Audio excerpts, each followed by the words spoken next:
18 ਅਪ੍ਰੈਲ ਨੂੰ ਪੰਜਾਬ ਦੇ ਵਿੱਚ ਹੋਇਆ ਉਹ ਹਾਦਸਾ ਜਿਸ ਦੇ ਵਿੱਚ ਰਾਜਸਥਾਨ ਦੇ ਸੀਕਰ ਦਾ ਰਹਿਣ ਵਾਲਾ ਇੱਕ ਪੂਰਾ ਪਰਿਵਾਰ ਖਤਮ ਹੋ ਗਿਆ। ਉਸ ਪਰਿਵਾਰ ਦੇ ਵਿੱਚ ਇੱਕ ਛੋਟੀ ਜਿਹੀ ਮਾਸੂਮ ਬੱਚੀ ਵੀ ਸੀ ਜਿਸ ਦਾ ਨਾਮ ਰਾਜਵੀ ਸੀ। ਜਦੋਂ ਉਸ ਬੱਚੀ ਦੀ ਮ੍ਰਿਤਕ ਦੇ ਨਾਮ ਮਿਲੀ ਤਾਂ ਦਾਦਾ ਦਾਦੀ ਨੂੰ ਇਹ ਪੂਰੀ ਆਸ ਹੋ ਚੁੱਕੀ ਸੀ ਕਿ ਸਾਡੀ ਰਾਜਵੀ ਵਾਪਸ ਆ ਜਾਵੇਗੀ। ਦੱਸਦੇ ਕਿ ਉਸ ਬੱਚੀ ਦਾ ਇੰਤਜ਼ਾਰ ਉਸਦੇ ਦਾਦਾ ਜੀ ਘਰ ਦੇ ਬਾਹਰ ਬੈਠ ਕੇ ਕਰ ਰਹੇ ਸੀ। ਕਦੇ ਆਂਦੇ ਜਾਂਦੇ ਲੋਕਾਂ ਤੋਂ ਰਾਜਵੀ ਬਾਰੇ ਪੁੱਛਦੇ ਤਾਂ ਕਦੇ ਫੋਨ ਚੱਕ ਕੇ ਇਹੀ ਗੱਲ ਦੁਹਰਾਉਂਦੇ ਕਿ ਕੀ ਮੇਰੀ ਪੋਤੀ ਰਾਜਵੀ ਲੱਭ ਪਈ ਹੈ ਜਾਂ ਫਿਰ ਨਹੀਂ। ਦੂਸਰੇ ਪਾਸੇ ਦਾਦੀ ਦਾ ਵੀ ਇਹੀ ਹਾਲ ਸੀ। ਪਹਿਲੇ ਦਿਨ ਤੋਂ ਇਹ ਖਬਰ ਸੁਣਨ ਤੋਂ ਬਾਅਦ ਉਹ ਆਪਣੇ ਹੋਸ਼ ਗਵਾ ਬੈਠੇ, ਬਾਰ-ਬਾਰ ਬੇਹੋਸ਼ ਹੁੰਦੇ ਨੇ ਅਤੇ ਉੱਠ ਕੇ ਰੋ ਕੇ ਇਹੀ ਪੁੱਛਦੇ ਨੇ ਕਿ ਮੇਰੀ ਪੋਤੀ ਰਾਜਵੀ ਮਿਲ ਚੁੱਕੀ ਹੈ ਜਾਂ ਫਿਰ ਨਹੀਂ। ਦਾਦਾ ਜੀ ਨੂੰ ਉਹ ਗੱਲਾਂ ਯਾਦ ਆਉਂਦੀਆਂ ਨੇ ਜਦੋਂ ਰਾਜਵੀ ਨੇ ਕਿਹਾ ਸੀ ਕਿ ਮੈਂ ਘਰ ਪਹੁੰਚਣ ਹੀ ਵਾਲੀ ਹਾਂ, ਤੁਸੀਂ ਮੇਰੇ ਲਈ ਆਈਸਕ੍ਰੀਮ ਲੈ ਕੇ ਆਇਓ। ਮਹਿਜ਼ 2 ਘੰਟੇ ਪਹਿਲਾਂ ਮੋਬਾਈਲ ਤੇ ਹੋਈ ਇਹ ਗੱਲਬਾਤ ਦਾਦਾ ਜੀ ਨੂੰ ਹੁਣ ਤੱਕ ਯਾਦ ਸੀ। ਘਰ ਦੇ ਬਾਹਰ ਬੈਠ ਕੇ ਉਹ ਰਾਜਵੀ ਦਾ ਇੰਤਜ਼ਾਰ ਕਰ ਰਹੇ ਸੀ। ਪਰ ਅੱਜ 6 ਦਿਨਾਂ ਬਾਅਦ ਡਾਕਟਰ ਦੀ ਉਸ ਮਾਸੂਮ ਧੀ ਦੀ ਮ੍ਰਿਤਕ ਦੇਹ ਜਦੋਂ ਮਿਲੀ ਤਾਂ ਹਰ ਕਿਸੇ ਦੀਆਂ ਤਾਹਾਂ ਨਿਕਲ ਗਈਆਂ। ਇੱਕ ਪਰਿਵਾਰ ਦੀ ਆਖਰੀ ਉਮੀਦ ਸੀ ਰਾਜਵੀ। ਇਸ ਪੂਰੇ ਪਰਿਵਾਰ ਦੇ ਵਿੱਚੋਂ ਉਸਦੇ ਬਚਣ ਦੀ ਉਮੀਦ ਕੀਤੀ ਜਾ ਰਹੀ ਸੀ। ਡਾਕਟਰ, ਉਸਦੀ ਪਤਨੀ, ਉਸਦਾ 14 ਸਾਲਾ ਪੁੱਤਰ ਦਕਸ਼ ਅਤੇ ਹੁਣ ਰਾਜਵੀ ਦੀ ਮ੍ਰਿਤਕ ਦੇ ਮਿਲਣ ਕਰਕੇ ਪੂਰੇ ਪਿੰਡ ਦੇ ਵਿੱਚ ਸੋਗ ਦੀ ਤਾਂ ਲਹਿਰ ਹੈ, ਪਰ ਕਿਸੇ ਦੇ ਕੋਲ ਇੰਨੀ ਹਿੰਮਤ ਨਹੀਂ ਕਿ ਉਹ ਜਾ ਕੇ ਇਸ ਬੁੱਢੀਆਂ ਅੱਖਾਂ ਦੇ ਨਾਲ ਇੰਤਜ਼ਾਰ ਕਰ ਰਹੇ ਦਾਦਾ ਦਾਦੀ ਨੂੰ ਇਹ ਖਬਰ ਦੇ ਦੇਣ ਕਿ ਰਾਜਵੀ ਹੁਣ ਕਦੇ ਵਾਪਸ ਨਹੀਂ ਆਵੇਗੀ ਅਤੇ ਰਾਜਵੀ ਨੂੰ ਜਿਸ ਹਾਲਤ ਦੇ ਵਿੱਚ ਘਰ ਲਿਆਏ ਜਾਣਾ ਹੈ ਉਸ ਦੇ ਲਈ ਉਹ ਤਿਆਰ ਰਹਿਣ। ਦੱਸ ਦਈਏ ਕਿ ਪੰਜਾਬ ਦੀ ਭਾਖੜਾ ਨਹਿਰ ਦੇ ਵਿੱਚ 18 ਅਪ੍ਰੈਲ ਨੂੰ ਹੋਏ ਹਾਦਸੇ ਦੇ ਵਿੱਚ ਸੀਕਰ ਦੇ ਡਾਕਟਰ ਸਤੀਸ਼ ਪੁੰਨੀਆ, ਉਸ ਦੀ ਪਤਨੀ ਸਰੀਤਾ ਅਤੇ 14 ਸਾਲ ਦੇ ਬੇਟੇ ਦਕਸ਼ ਦੀ ਮੌਤ ਹੋਣ ਦੀ ਖਬਰ ਸਾਹਮਣੇ ਆਈ ਸੀ। ਇੰਨੀ ਵੱਡੀ ਦੁਖਦਾਈ ਖਬਰ ਜਿਸ ਤੋਂ ਬਾਅਦ ਪੰਜਾਬ ਦਾ ਪ੍ਰਸ਼ਾਸਨ ਤੱਕ ਹਿੱਲ ਗਿਆ। ਭਾਵੇਂ ਇਹ ਕਿਹਾ ਜਾ ਰਿਹਾ ਹੈ ਕਿ ਹੁਣ ਉਹਨਾਂ ਜਗ੍ਹਾਵਾਂ ਨੂੰ ਪੱਕਾ ਕੀਤਾ ਜਾਵੇਗਾ ਜਾਂ ਫਿਰ ਇਹ ਕਿਹਾ ਜਾਵੇਗਾ ਕਿ ਇਹ ਟੋਲ ਪਲਾਜ਼ੇ ਦੇ ਅਧੀਨ ਆਉਂਦੀ ਸੀ ਜਗ੍ਹਾ ਜਾਂ ਫਿਰ ਸਰਕਾਰ ਦੇ, ਪਰ ਇਸ ਹਾਦਸੇ ਦੇ ਵਿੱਚ ਡਾਕਟਰ ਦਾ ਪੂਰਾ ਪਰਿਵਾਰ ਅਤੇ ਉਸਦੇ ਨਾਲ ਦੇ ਰਿਸ਼ਤੇਦਾਰ ਤੱਕ ਖਤਮ ਹੋ ਗਏ।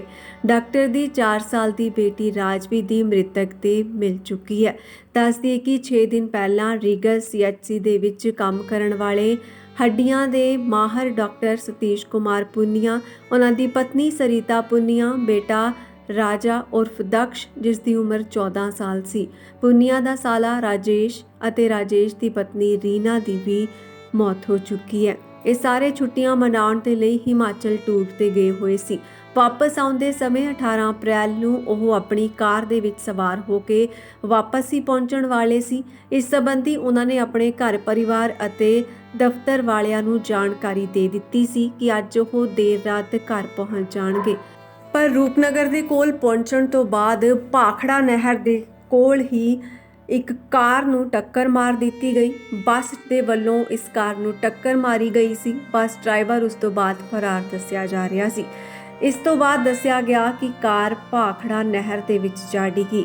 ਹਾਦਸੇ ਦੇ ਵਿੱਚ ਉਹਨਾਂ ਦੀ 4 ਸਾਲ ਦੀ ਬੇਟੀ ਰਾਜਵੀ ਦੀ ਮ੍ਰਿਤਕ ਦੇਹ ਨਹੀਂ ਮਿਲੀ ਸੀ, ਜਿਸ ਕਰਕੇ ਘਰਦਿਆਂ ਨੂੰ ਉਮੀਦ ਸੀ ਕਿ ਸਾਡੀ ਬੱਚੀ ਬਚ ਜਾਵੇਗੀ। ਲੋਕਾਂ ਦੇ ਵੱਲੋਂ ਅਰਦਾਸਾਂ ਕੀਤੀਆਂ ਗਈਆਂ ਕਿ ਇਸ ਪਰਿਵਾਰ ਦੀ ਇੱਕ ਆਖਰੀ ਇੱਛਾ, ਇੱਕ ਆਖਰੀ ਨਿਸ਼ਾਨੀ ਉਸ ਪਰਿਵਾਰ ਦੀ ਬਚ ਜਾਵੇ, ਪਰ ਅਜਿਹਾ ਨਹੀਂ ਹੋਇਆ।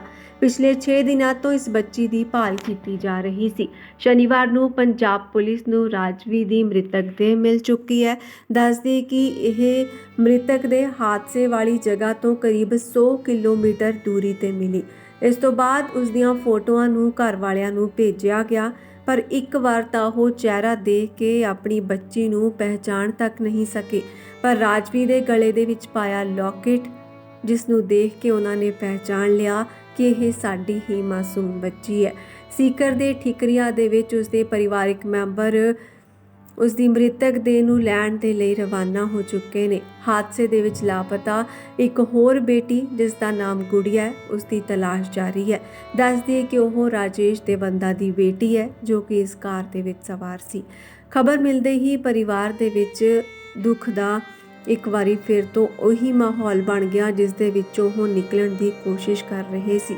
ਪਰਿਵਾਰ ਦੀ ਖੁਸ਼ੀਆਂ ਭਰੀਆਂ ਤਸਵੀਰਾਂ ਅੱਜ ਜਿਹੜਾ ਕੋਈ ਵੀ ਦੇਖਦਾ ਹੈ ਉਸ ਦੀਆਂ ਅੱਖਾਂ ਦੇ ਵਿੱਚੋਂ ਹੰਝੂ ਡੁੱਲਣ ਲੱਗ ਪੈਂਦੇ ਨੇ। ਇਸ ਪਰਿਵਾਰ ਦੀ ਉਹ ਇਕੱਠਿਆਂ ਦੀ ਤਸਵੀਰ, ਇਸ ਤਸਵੀਰ ਦੇ ਵਿੱਚ ਇੱਕ ਡਾਕਟਰ ਪਤੀ, ਉਸ ਦੀ ਪਤਨੀ ਜੋ ਕਿ ਇੱਕ ਪੇਸ਼ੇ ਤੋਂ ਟੀਚਰ ਸੀ ਅਤੇ 2 ਮਾਸੂਮ ਬੱਚੇ, 14 ਸਾਲ ਦਾ ਦਕਸ਼ ਅਤੇ 4 ਸਾਲ ਦੀ ਰਾਜਵੀ। ਸਵੇਰੇ ਜਿਵੇਂ ਹੀ ਇਹ ਖਬਰ ਠਿਕਰੀਆ ਪਿੰਡ ਪਹੁੰਚੀ ਤਾਂ ਬੜੀ ਮੁਸ਼ਕਿਲ ਦੇ ਨਾਲ ਸਬਰ ਕੀਤੇ ਬੈਠੇ ਪਰਿਵਾਰ ਦੇ ਵਿੱਚ ਫਿਰ ਤੋਂ ਹੜਕੰਪ ਮਚ ਗਿਆ। ਕਿਸੇ ਦੀ ਹਿੰਮਤ ਨਹੀਂ ਹੋਈ ਕਿ ਉਹ ਰਾਜਵੀ ਦੇ ਬਾਰੇ ਦਾਦਾ ਪ੍ਰਭੂ ਦਿਆਲ ਅਤੇ ਦਾਦੀ ਮਨੋਹਰੀ ਦੇਵੀ ਨੂੰ ਜਾ ਕੇ ਖਬਰ ਦੇ ਸਕਣ। ਦੋਨਾਂ ਨੇ ਹੁਣ ਤੱਕ ਇਸ ਦੇ ਬਾਰੇ ਦੇ ਵਿੱਚ ਕੁਝ ਵੀ ਨਹੀਂ ਜਾਣਿਆ ਕਿਉਂਕਿ ਉਹਨਾਂ ਨੂੰ ਕੋਈ ਵੀ ਗੱਲਬਾਤ ਨਹੀਂ ਦੱਸੀ ਗਈ। ਉਹ ਹਲੇ ਵੀ ਆਪਣੀ ਪੋਤੀ ਦਾ ਇੰਤਜ਼ਾਰ ਕਰ ਰਹੇ ਨੇ। 6 ਦਿਨ ਤੋਂ ਮਨੋਹਰੀ ਦੇਵੀ ਜਿਨ੍ਹਾਂ ਦੀ ਉਮਰ ਕਰੀਬ 60 ਸਾਲ ਹੈ ਅਤੇ ਉਹਨਾਂ ਦੇ ਪਤੀ ਪ੍ਰਭੂ ਦਿਆਲ ਜਿਨ੍ਹਾਂ ਦੀ ਉਮਰ 65 ਸਾਲ ਹੈ, ਇਸ ਉਮੀਦ ਦੇ ਵਿੱਚ ਹੀ ਬੈਠੇ ਨੇ ਕਿ ਸ਼ਾਇਦ ਉਹਨਾਂ ਦੀ ਪੋਤੀ ਘਰ ਵਾਪਸ ਆ ਜਾਵੇਗੀ, ਇੱਕ ਵਾਰੀ ਫਿਰ ਤੋਂ ਉਹਨਾਂ ਨੂੰ ਬੁਲਾਵੇਗੀ ਅਤੇ ਆ ਕੇ ਉਹਨਾਂ ਨਾਲ ਗੱਲਾਂ ਕਰੇਗੀ। ਮਨੋਹਰੀ ਦੇਵੀ ਇਸ ਹਾਦਸੇ ਤੋਂ ਬਾਅਦ ਦਿਨ ਦੇ ਵਿੱਚ ਕਈ ਵਾਰ ਬੇਹੋਸ਼ ਹੋ ਕੇ ਡਿੱਗ ਪੈਂਦੀ ਹੈ। ਜਦੋਂ ਹੋਸ਼ ਆਉਂਦਾ ਹੈ ਤਾਂ ਉਹਨਾਂ ਦੀ ਜ਼ੁਬਾਨ ਤੇ ਇੱਕੋ ਹੀ ਨਾਮ ਹੁੰਦਾ ਹੈ, ਮੇਰੀ ਪੋਤੀ ਰਾਜਵੀ।